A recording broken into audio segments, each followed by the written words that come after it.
Sa panahon ng mabilis na impormasyon at kaliwat ka ng balita, kailangan mo ng isang channel na mapagkakatiwalaan, diretso at para sa bayan. Ito ang Balitang Pambansa, ang iyong bagong tahanan ng mainit na issue, tunay na impormasyon at mga balitang hindi mo dapat palampasin. Mula sa mga trending na kaganapan sa social media hanggang sa mga seryosong isyong pambansa. Bantay kami sa bawat sulok ng bansa para sa iyo. Hindi lang basta chismis, kundi validated news, mga impormasyon na may batayan at mga kwento ng tunay na buhay Pilipino. At kung gusto mong laging nauuna sa kaalaman, huwag kalimutang mag-like, mag-share at higit sa lahat, mag-subscribe. Dahil sa Balitang Pambansa, balita mo, boses mo, bayan natin ito.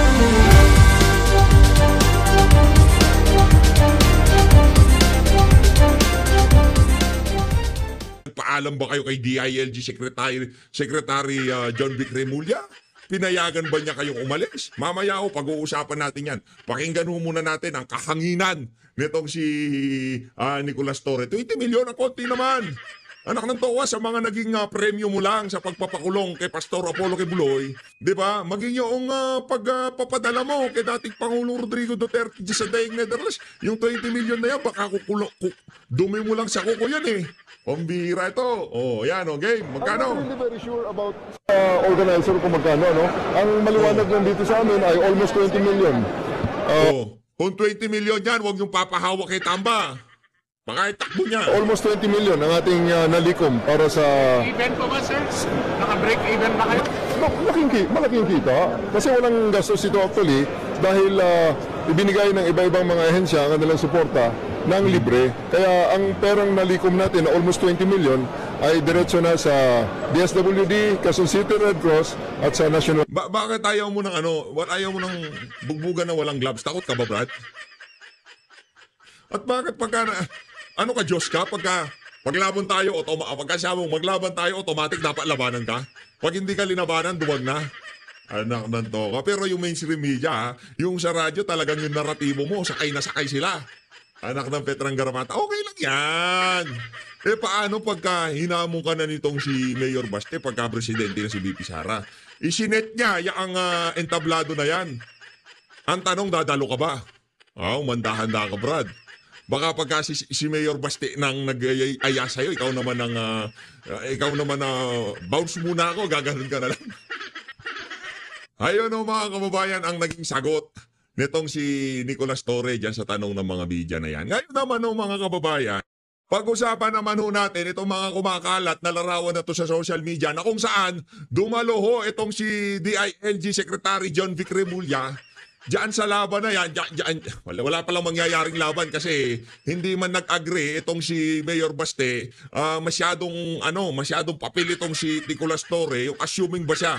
Yung tipong masyadong pala desisyon sa buhay. Yung tipong dapat itong si Mayor Baste Duterte lumaban siya sa akin. Ito ang ating DILG Secretary. Siyempre, ang may hawak dyan sa dyan sa tawag dito dyan sa DILG ang mga mayor DILG yan. Kung meron, 'di ba, sinabi naman matagal na yung trips ni Mayor Baste na yan, 'di ba? Hindi lang naman ngayon yan. Ang tagal na niya nagpaalam sa DILG.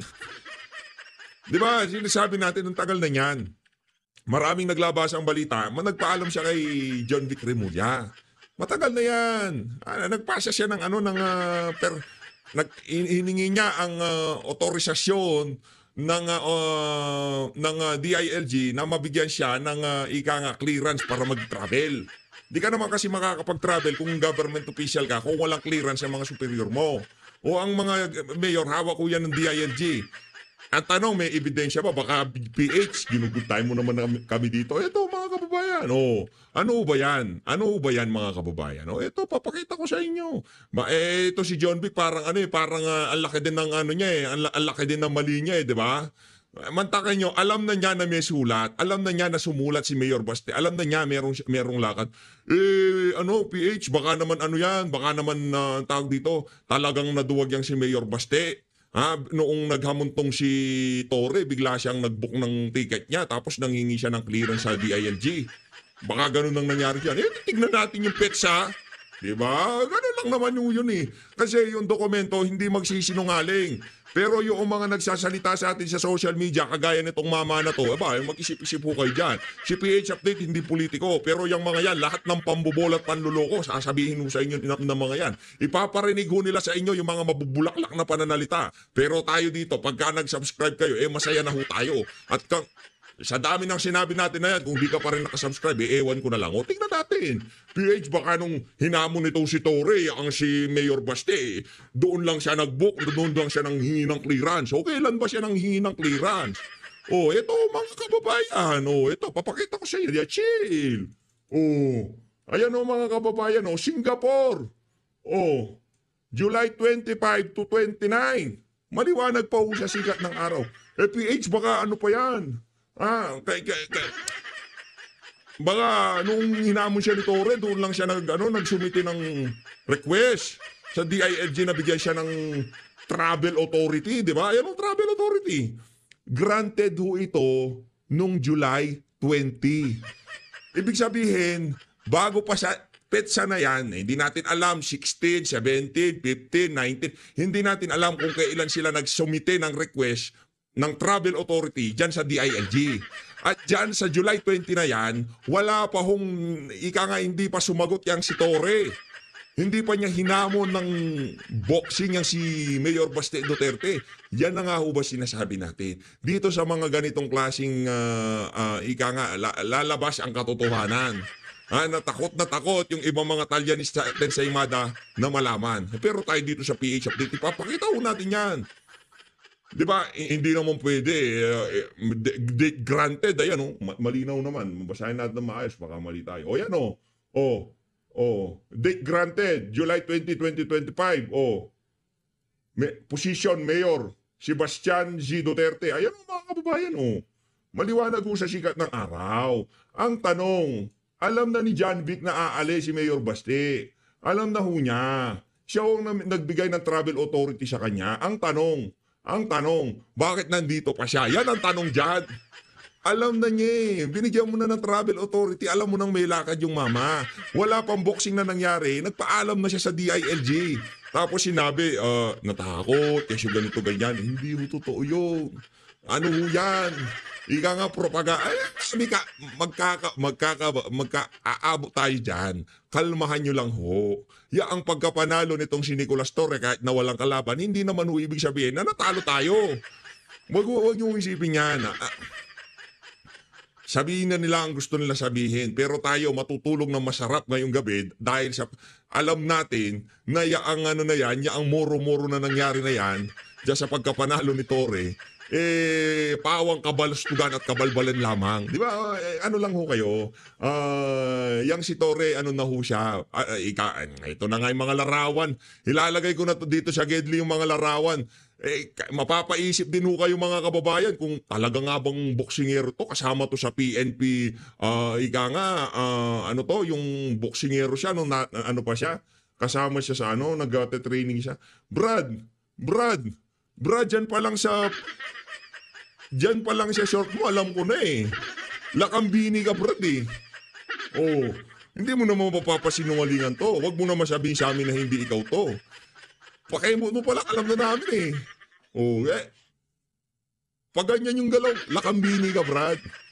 Ngayon, alam na kasi yung mga ganyan, marami hong yan, kailangan ho silang mabalidate, kailangan nilang masabi sa sarili nila, hindi sila confident sa pagkalalaki nila. Di ba? Mga ganyan yan hindi sila confident sa pagkalalaki. Kasi kung ikaw, ganito lang, kahit ano pang sabihin nila sa'yo, kahit ano pang itawag nila sa'yo, huy, ang ganito ka, pag girl ka, ganito ka, ganun ka. Basta alam mo sa sarili mo na lalaki ka, Brad. Pero yung tipong meron pang, merong confused sa gender, kagaya nitong mga... Ito tanong lang naman, confused ka ba sa gender mo, Brad? Anak ng Petrang Garapata. Kailangan niya pang mapatunayan. Kailangan niyang ipakita sa buong sambayanan na, boxer ako. Hamon ako. Pag di ka dumalo, talo ka, panalo ako. Ano ka? Okay na. 20 million, wag niyong ibigay kay Tamba, baka itakbo niya, ibigay niyo sa mga nangangailangan. Okay pa rin, merong kikita, merong kumita, merong mabibigyan, merong tatanggap. Di ba? Yan lang naman talaga ang pakay niyo dyan. Ginamit, ano na naman yan? Ginamit na naman nila ang mga Duterte. Ganun lang naman ho yung mga kababayan. Yan lang naman ho yan. No, yan ho talaga ang game plan nitong mga walang hiyang to. Gamitin ng mga Duterte para mapag-usapan sila sa social media. Kasi kung pangalan lang naman nila ang babandera sa pahayagan, hindi ho yan. Walang makikinig, walang manunood dyan sa mga, dyan sa mga sintu-sintu na yan. Eto na ho mga kababayan. Eto na pinakahihintay ng ating mga kasama dito sa PH Update. Etong si Kong Jing Paras, magkokomento na ho kaugnay doon sa napakagandang pagkapanalo natin dyan sa impeachment. Panalo na! Wala na silang pera Hindi na makakapag-file ulit yan. Game. Okay, magandang araw po sa inyo. At ito po muli ang Iparas kay Paras. Ako po si Eli Saludar at kasama natin si Secretary Jing Paras. Secretary, magandang araw sa iyo. Talagang magandang araw. This is the birth of the new dawn of politics in our country. Magandang araw, paring Eli. Magandang araw naman po sa mga DDS, sa mga loyalist na hindi bumitaw kay President Rodrigo Duterte at sa kanyang anak na si Vice President Sara Duterte. Dahil magandang bukas, despite of the storm, there is the light at the end of it. There is humpay sa mga nagmamalasakit para sa mga Dutertes. At today, as we have been saying all along, as we have been discussing all along dito sa aming programa, na magmula noong 2-3 months ago, we have always said in our program, we have criticized those mga meron, lalo na yung si Cayosa, yung itong si Justice Carpio, itong si Bukoy, Laila de Lima, itong Bukoy, itong Princess, at lahat ng mga sinasabing magiging prosecutor. Magiging prosecutor na wala man lang alam, kayo lahat ay ano bang tawag niyan? Unsame. Na-unsame kayo lahat. Dahil today, finally, everything is settled. Dito sa news item na ito, finally, the Supreme Court has spoken. Okay. They have used the power of judicial review. Ito po, mga kababayan, ay ang Korte Suprema o kataas sa hukuman ay idiniklarang unconstitutional o labag sa ating saligang batas. Ito pong articles of impeachment laban po kay VP Sara Duterte. At saka siguro, wala na rin senador in his right mind will cross swords with the Supreme Court. Okay, so basahin natin yung detalye at para i-interpret din ni Secretary Jing. Okay, so ayan, Supreme Court declares articles of impeachment versus Sara Duterte unconstitutional. Ito, the Supreme Court has declared the articles of impeachment against Vice President Sara Duterte as unconstitutional. Inanunsyo pa yan ang court spokesperson na si Attorney Camille Ting.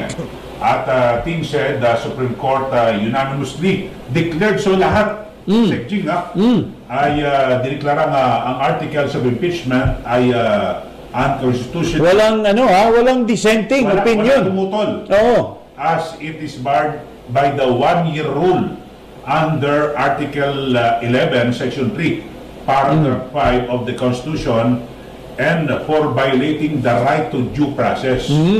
Ayun. So, the Supreme Court has ruled that the House impeachment complaint versus VP Sara Duterte is barred by one-year rule and that due process or fairness applies in all stages of the impeachment process. So, due to this, Ting said the Senate cannot acquire jurisdiction Yes. over the impeachment proceedings. Okay, so, gayman, itong sinasabi. However, the court said it is not absolving Vice President Duterte from any of the charges against her, but any subsequent impeachment complaint may only be filed starting February 6, 2026. Okay, Okay. paki-explain na, Secretary. Yeah, tama yun. As we have been saying all along, the fourth impeachment is really unconstitutional in the sense that it was the fourth complaint filed. Even the third and the second is even superior than the fourth impeachment. So the real impeachment case or the real impeachment complaint is really the first impeachment, Yung December 2. yung December 2. Had they not blocked that, then there could have been a valid impeachment. And that could have been, right now, nasa Committee on Justice na sana yan. At mapapadali yung kanilang mga hinaing na gusto nilang iprobar na may kasalanan si Sara Duterte. Because if it's in the Committee on Justice, if Reggie Velasco, my good friend, na kawawa naman, ang naaawa ako dito pare, dito sa kaibigan ko talagang matalik ito, si Reggie Velasco. Kasi he's just a victim of circumstance. Dahil sa loyalty niya sa isang tao na gustong maging pangulo, kinawawa si Reggie, pinagawa ang mali na gawain. And in fact, that was the basic question of the Supreme Court. Does the Secretary General have the power to withhold the impeachment complaint from moving forward to the office of the Speaker? So, ang sinasabi ko po, itong first impeachment should have been. Now, if it was followed, yung mandate ng House Rules, then in accordance with the Constitution, that there shall be the impeachment complaint shall be calendared within 10 session days, and within 3 days should be endorsed to the proper committee. Justice Committee. Then sana yung magmula ng February or January, dapat nasa Justice Committee na yan at nililitis na yung issue. Because prior to forwarding it to the Senate, pwede mo nang litisin yung mga allegations nila na ginamit ng walang saysay yung pera na binigay, yung mga sa bangko o kung ano-ano. Pero ang problema kasi yung first impeachment very limited. It only dwelled on the issue of confidential funds. So yun lang sana ang malilitis sa Committee on Justice. Pero kaya nga nila ginawa yung fourth impeachment dahil na-realize nila na walang saysay yung mahina. Kaya dinagdagan nila at pinag-aralan nila, kaya gumawa sila ng fourth impeachment complaint.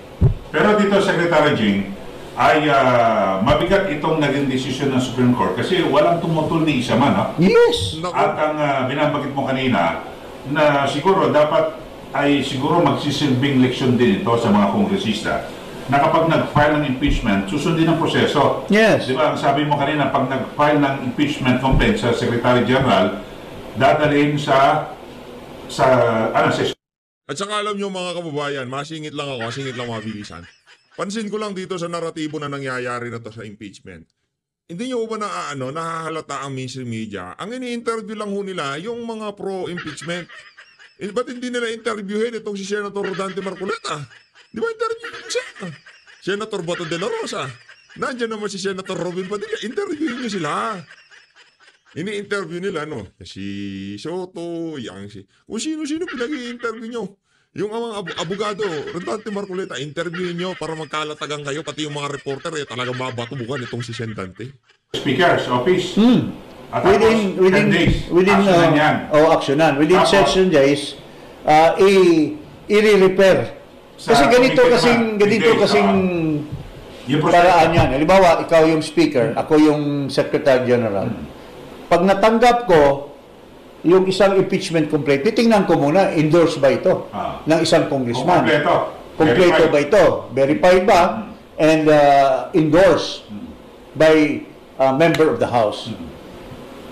Wala na akong ibang gagawin, kundi i-forward ko sa'yo. Sa speaker. Sa speaker. Kasi kung okay na, it complied with the requirements as of a completed, verified complaint, ipadala ko na sa'yo. Ikaw naman, i-forward mo doon sa Committee on Rules para pagdating doon sa floor, magkalendar. Sa order of business. Sa order of business. From the time na matanggap mo, within 10 session days, kailangan mo. Pag natanggap doon, na-announce na ng majority floor leader or kung sino mang assistant majority that there is an impeachment complaint filed against may calendar this in the business, order of business. So in 3 days, dapat in 3 days na-refer na. Sa committee. Tapos doon sa Committee on Justice, kaya nga very crucial yung hiningi ng Supreme Court. Yung tatlo na hindi nila binigay. Why? Because if you are in the Committee on Justice and you are a complainant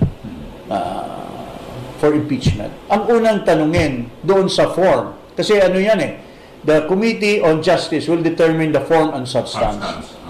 Ang sa form pa lang, tinanong na kaagad, ito bang verification mo? Do you attest that this was taken by your own personal knowledge? Kailangan personal knowledge Kaya that has relation doon sa issue ng order ng Supreme Court na binasa mo ba? Binasa mo ba at naunawaan mo at nabasa mo ba yung evidence? Because kung sa Committee on Justice yan, that same question will be asked of you. Otherwise, sa form pa lang, dismiss na yung case. Saka dinagdag pa rin ng Supreme Court na kung nabigyan ba ng pagkakataon, si VP Sara, dito yung sa kasong, kasi kung nasa Justice Committee, pwede siya umattend doon, kanya abogado. Tama. May depensa. Kasi ganito yan Bago makarating sa Senate, mayroong due process. Why? Because during the determination of the substance, ipapatawag yung Vice President tatanungin siya ito, may allegation sa'yo. Ikaw ba ay totoo ito? Doon pa lang sa substance. Kaya nga nung inimbestigahan namin si Justice Davide noong kanyang mga kabulastugan doon sa when he was Chief Justice, doon pa lang sa substance, nag-present na kami ng mga ebidensya. Yung mga kortina na pinamimili, yung bidding ng mga ang mga anak niya, So, that's how due process is being served. So, ito, walang due process dahil diniretso lang. So, malinaw ang desisyon dito ng Supreme Court kasi talagang ang sinabing unconstitutional, at least talagang namayani ang hustisya. When you say an unconstitutional, when you say it's unconstitutional, it did not comply the basic provision of the Constitution, Section 11, that within 10 session days, it shall be calendared the order of business. Pero dito, ay ano kaya masasabi? Kasi nagsalita dyan ng mga sinasabing di umano legal expert, constitutionalist, dating Chief Justice, si Puno, dating Associate Justice, Carpio, this will just boil down in the history as mere opinions. Because the final arbiter is the Supreme Court. Maski ano pang mali na iniisip mo na ginawa ng Supreme Court, sila yung tama. Because they are the Supreme Court. Silang taga-interpret talaga. Silang ng batas, taga-interpret. Hindi mo naman masabi, mas bright ako dyan dahil kaklase ko yung isang member ng Supreme Court. Mas mataas ang nakuha ko sa kanyang grado doon sa political law na magkaklase kami. Mas bright ako dyan. So, tama yung sinasabi ko kaysa kanya. No. That is a collegial body and inaaral yan ng gusto. Ha? Oh. Okay. Dito, Sec, pag-usapan naman natin. Siyempre, meron desisyon ng Supreme Court, unconstitutional, pero meron pong reaksyon yung House of Representatives sa pamamagitan ng kanilang spokesperson. Sige nga. Ang sabi ay House respects Supreme Court order, but check and balance principle at risk. Paki-interpret mo. Well, sinasabi na wala daw Check and balance. Ano ba wala ito? daw check and balance, meaning to say na ang Supreme Court hindi dapat manghimasok doon sa issue na nire-raise ng Congress na it's a political issue. Ito yung quote niya para mas maganda argumento. We respect the Supreme Court, but our constitutional duty to uphold truth and accountability does not end here. Yan sabi ko. Well, nag-file. Okay. Of course, that's true. Hindi you file in February 2026. February 6, 2026. Mag-file ulit kayo. Princess na hindi naman prinsesa ang itsura. Ako. Ha? Yan ang sinasabi natin. Wala nang problema. Mag-file kayo ulit. Ang tanong dyan, Kong Jing. Si Tamba pa ba ang speaker sa Lunes? Yan ang pag-usapan natin. Bumabaha rin sa House ngayon. Ha? Bumabaha ng luha. Bira talaga. Sisegay pa talaga itong sisegay. Baka bumabaha ng luha. Pero I don't think bumabaha ng luha kasi captured na yung sinabi ni Chanco Nagastos na yun They have enjoyed it during the vacation, during the break. Yung sabi ni Chanco 210 billion yung pera pero na-release ni is 110 billion. Ang daming pera na yan. Kung naibigay na yan sa mga pumirma na 215, happy sila. Pero dito, in fact, I will not be surprised with this decision. Baka yung mga pumirma na yan, baka by next week, mag-jump ship na yan kay Sara. Ha? I dare you, ha? Kung hindi ba kayo magtatalunan kay Sara Duterte, kasi tuloy-tuloy na ito There's no stopping Sara Duterte's presidency. Ano pa bang, ninyo?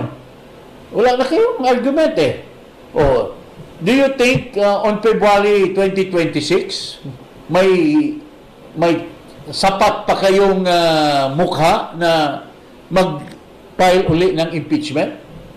This is the deal breaker already, paring Eli. Base sa lahat ng mga taga-masid at mga analyst, maging mga columnists at siguro yung mga commentator, ang sinasabi nga rito kapag nalusutan ito ni VP Sara Duterte, itong impeachment na ito, tapos na ang kwento.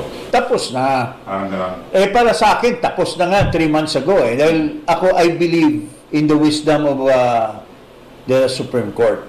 I believe in the power of judicial review. Pinag-aralan namin yan nung first year political law ako sa UP. Yung Marbury versus Madison, yun ang key na like any law student would say that when a local law conflicts the Constitution prevails. Yun ang kahit ba ginawang batas yan ng local So mananaig yung Constitution. The fundamental law shall win over a local law or whatever, regulations or so ito na yun. Tayo naman sa Jing, taga-masid lang ho rin dito at talagang nahimay na pero alam mo yan. Pero ano kaya ang magiging sabihin natin eksena sa Lunes sa State of the Nation Address ni Pangulong Marcos Jr. So parang dire-diretso ang tama. Maraming batikos sa kanya pag-question sa kanyang taripa na discount lang 1%. Tapos ngayon ito pa. Ako pa kay Marcos, he's fond of making history. So, part of history is for him not to appear in the State of the Nation. Kasi wala naman siya masasagot. Anong sasabihin niya tungkol dito sa impeachment? Kasi bagamat sabi niya nung una, wala siyang pakialam sa impeachment. Wala siyang pakialam, pero may mga interview sa kanya na hindi mukhang dapat tumawid sa 20th Congress. Oo. Tapos sabi niya, wala na tayong magawa eh. Nag-ano na yung Senate, nag-ano na yung House eh. Ngayon, Marcos, tapos sabi niya, yung mga kaibigan ko hindi niya rin madidiktahan. Hindi niya madidiktahan. Sabi niya, yung mga kaibigan ko, okay, pero yung mga iba, hindi ko madidiktahan. Hindi niya kontrolado. Siyempre, hindi nga niya madidiktahan yung anak niya. Kasi, pati sa pagpili ng girlfriend, yung pinipili, yung parang yung ano ba sa oblation? Di ba yung UP oblation, walang damit? Ganun din yata ang pinili niya, walang damit. Ayun na nga mga